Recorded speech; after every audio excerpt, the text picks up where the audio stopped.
Welcome to another episode of the Espresso Shots. My name is Roy Downing, and I'm here with Sasha Naryshkine from Vestact. Sasha, how are things?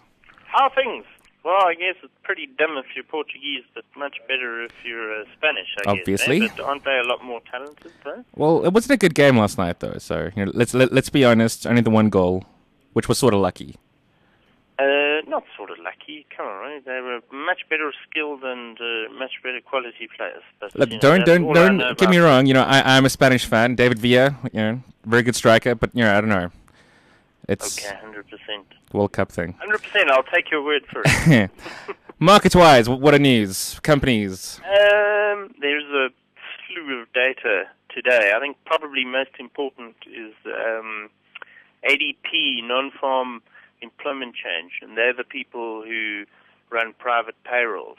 And they normally give you some insight into private payrolls on Friday. Those are the U.S. non-farm payrolls from the Labor Department, so that includes all government jobs, etc., which of course are seeing a big drop-off in census worker hires. So kind of that once-off that we had a big hurrah with last month. Yes. You're seeing kind of that's going to go away this month. So people are, in fact, expecting a negative print on Friday.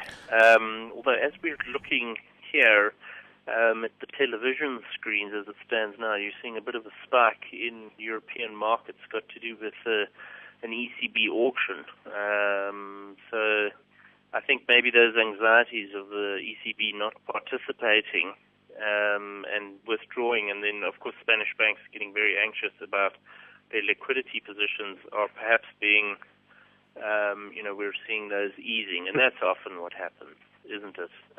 Yeah. Usually people fear the worst and then kind of come to their senses when perhaps it's not as bad as they thought. Okay, what's happening on the JC front? Well, as we're speaking, things are improving because of this fresh news. You're seeing U.S. futures spike, and we're about to turn back into the green on the day. I mean, there are also other data reads. I did see the Turkish GDP, if you're Which is interested. up, I think, 11%, right? Nearly 12% up. Yeah. But I think we're probably, what we're seeing here is leading in towards a soft patch towards the end of the year.